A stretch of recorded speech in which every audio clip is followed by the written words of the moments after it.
viewers, you're welcome to the maiden edition of Teens Interactive Platform. I'm your host, Ibebe Goodness.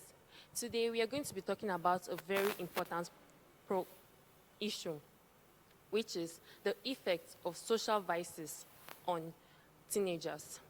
And with me here to dissect this issue properly, I have an intelligent young lady, a nurse in the making, Miss Precious Ibibi.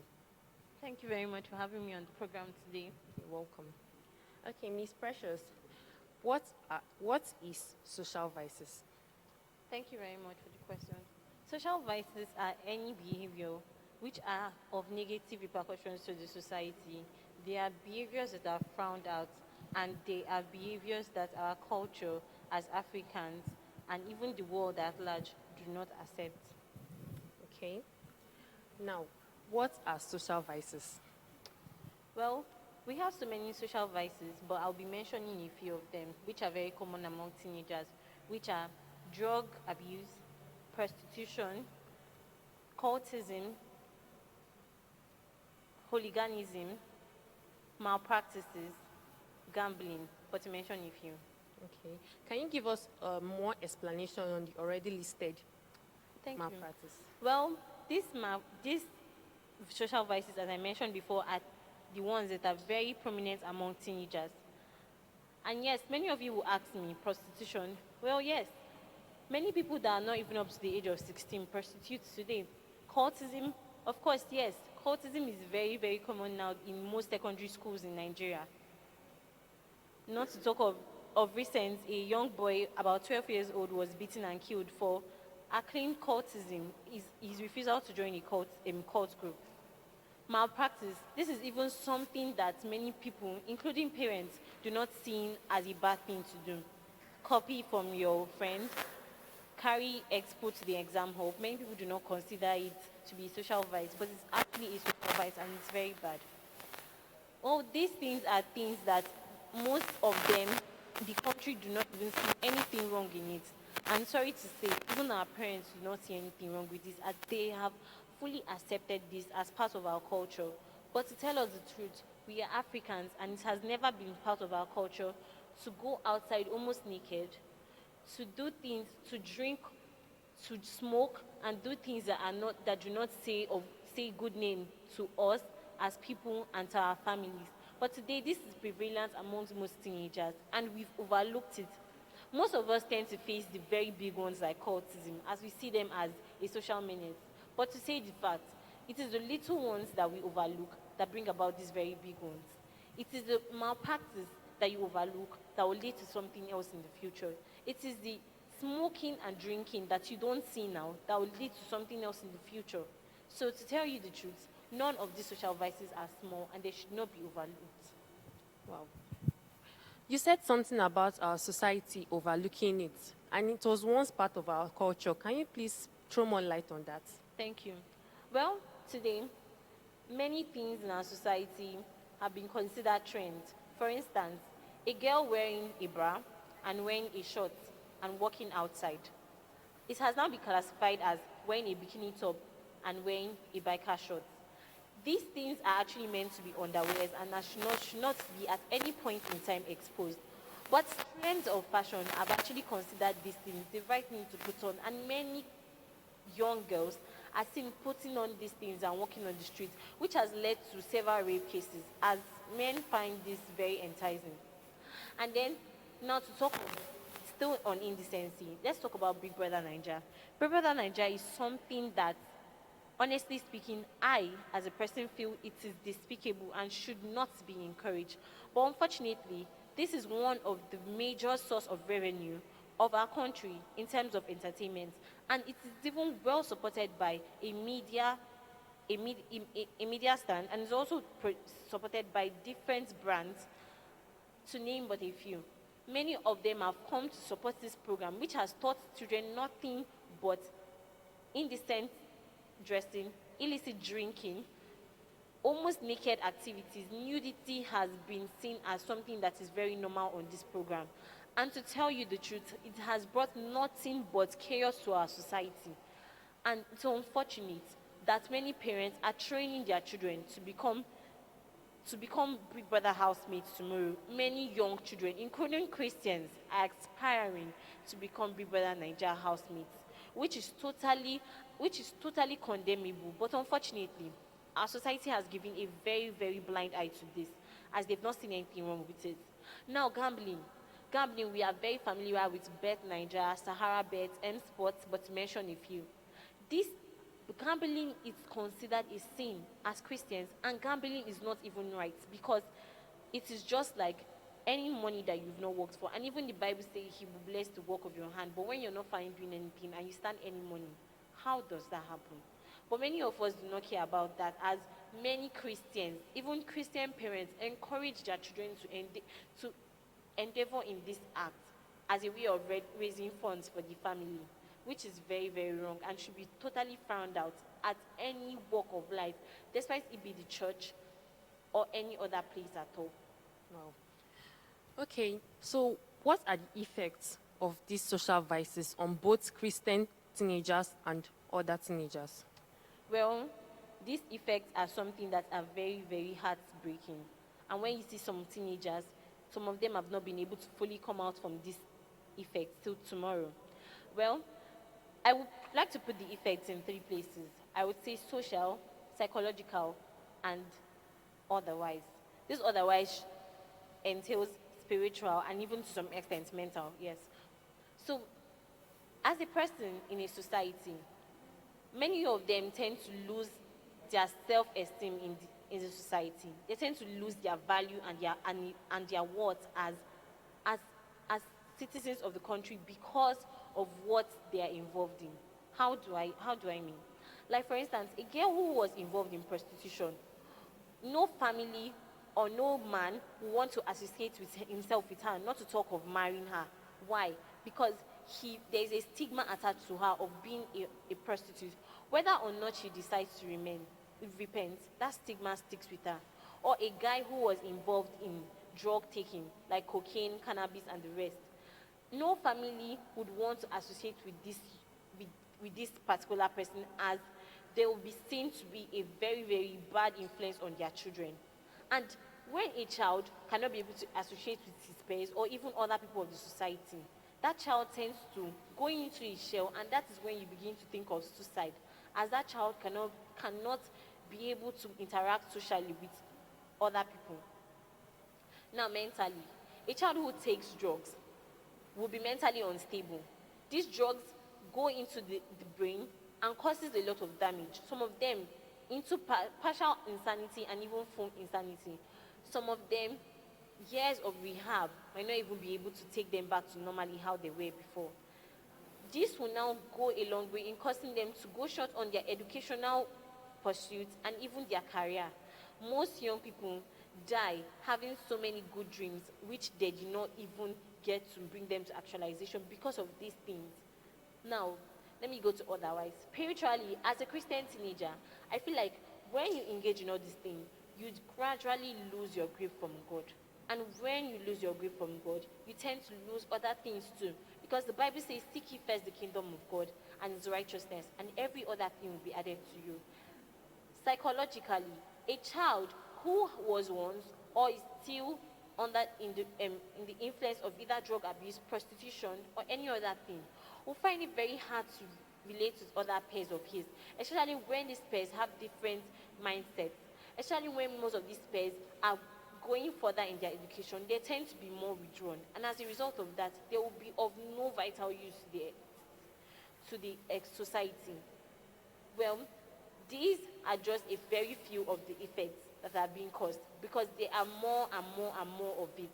Many children turning into crime and other things can be the other reasons, the other effects of this. Thank you. Okay, viewers, you have heard it all. Okay, now, what are the solutions? Are there any solutions? Is there any hope for teenagers who have already engaged in these vices? Well, of course, there is hope, because when there is life, there is hope.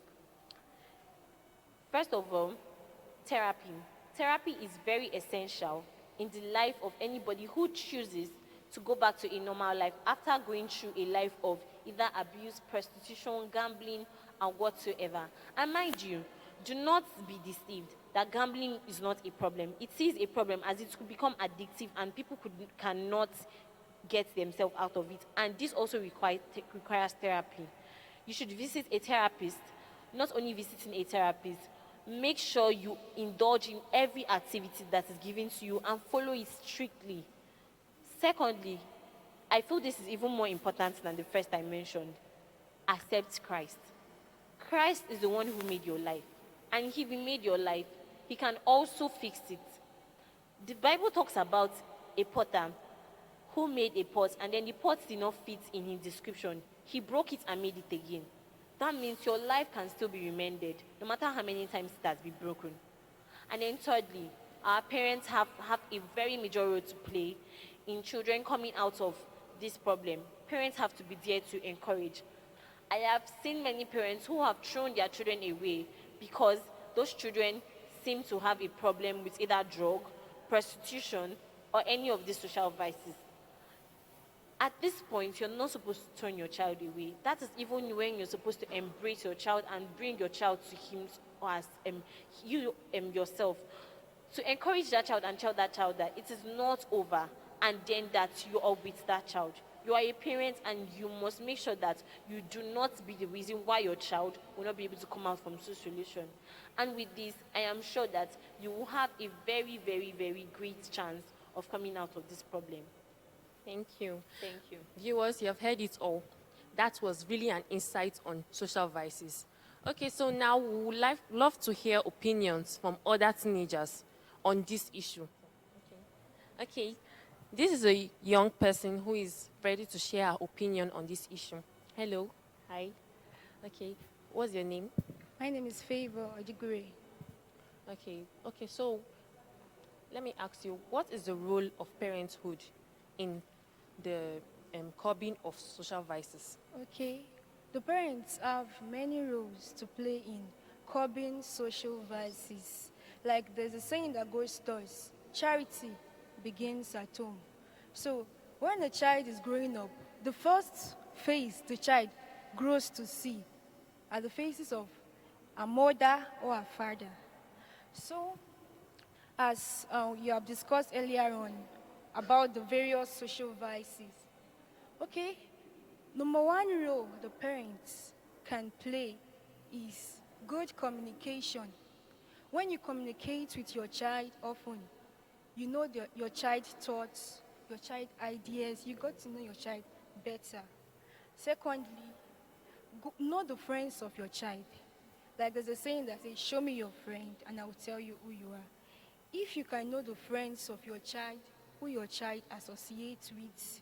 For example, if your child is a friend to a cultist, your child is likely to be a cult person also.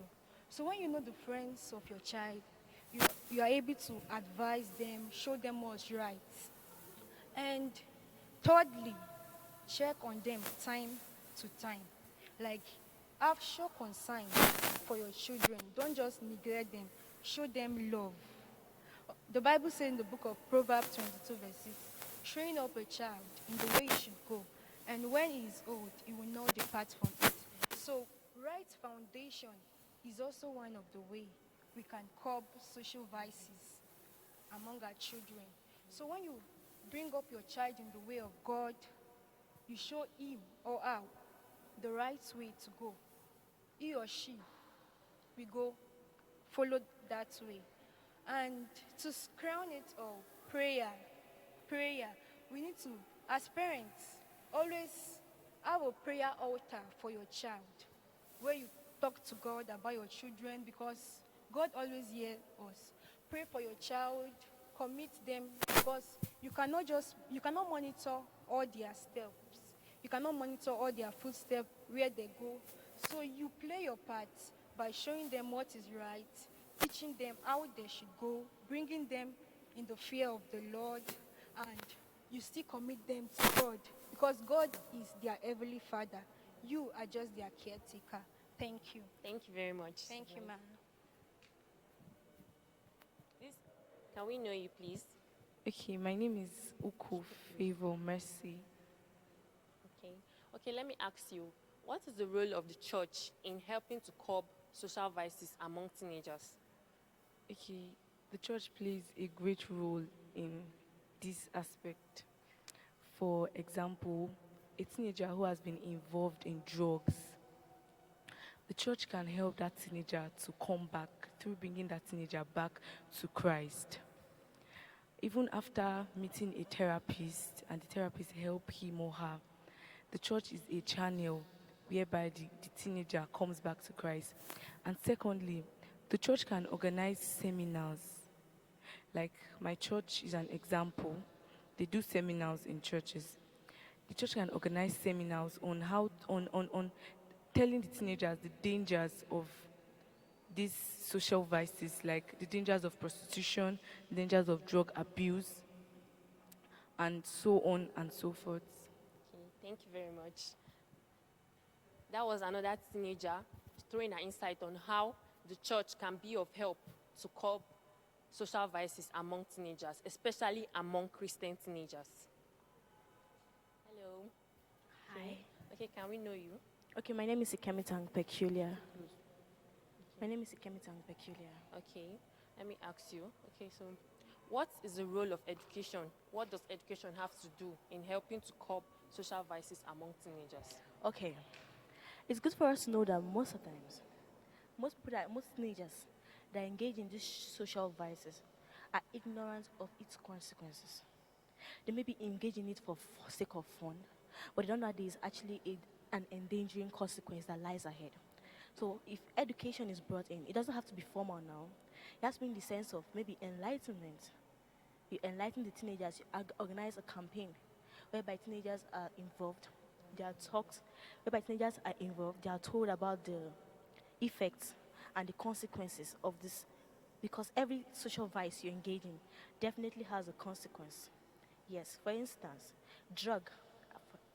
Drug, the consequence of drug is so enormous in the sense that it has a lot of endangering effects, ranging from your health from your mental health to your health as in generally, and then to the way you behave as in the society.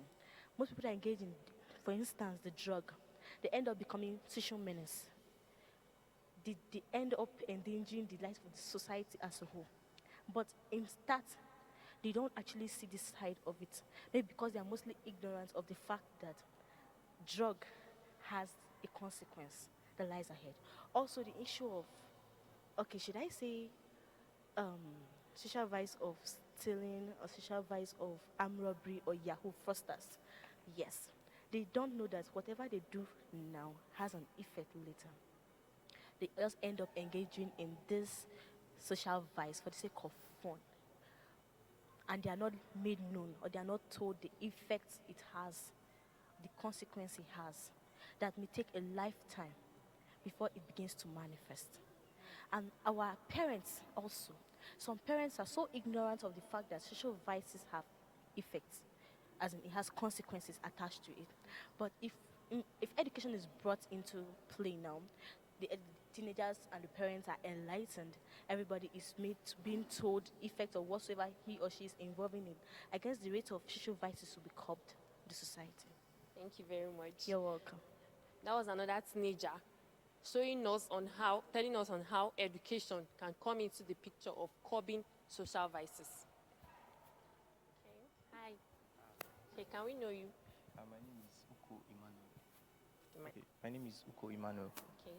Okay, let me ask you, why do teenagers, or will I say, why do they engage in social vices? Okay, most of the times it's mostly because of their peer pressure, pressure from their parents, and most of the times they want to be like, you see, some teenagers they will have this kind of mindset of wanting to belong to the kind of groups their friends or their social colleagues are pertaining to. So some of them they would like to. Okay, they would like to, like some people now, because your friend is going into prostitution and she gets money from there. So, and some of them they want to go into the prostitution business just because of the money. And most at times it's from the family crisis. Crisis in the family may lead to teenagers or few people or people going into Social vices. social Okay, vices. thank you very much. Okay, can hear it by yourself, by If you want teenagers. You have to. heard it all from teenagers themselves and even our guests. Okay, our guest, any last word from you? Well, thank you very much. It was a very insightful discussion. Well, what I would like to tell young people out there is our teenage age is the best year anybody can have. Even God said, do not neglect your little beginnings. That's to tell you how important our teenager age is. So do not let anybody, any friend, even family member, any trend take you away from being who you are, which is a Christian child and a good moral standing child. It is very, very important. And for those who have already been involved in this menace and who are still going to get involved, please, I want you to know that it is never too late to turn a new leaf. You can speak out. We have our social media handles, which are Assemblies of God Nyanya One, on all social media platforms. You can comment and you can also ask for guidance. We have capable hands who will be able to help you out. Or you can also comment on this program, and then we have people that will reach out to you. And definitely, I know that your life will take a new turn. That was awesome. That was really an insight on social vices. Thank you very much, ma'am. Thank We'd you. love to have you again here once time. Thank you. Okay, so that's a wrap for today's program. Thank you very much for watching. Have a wonderful evening.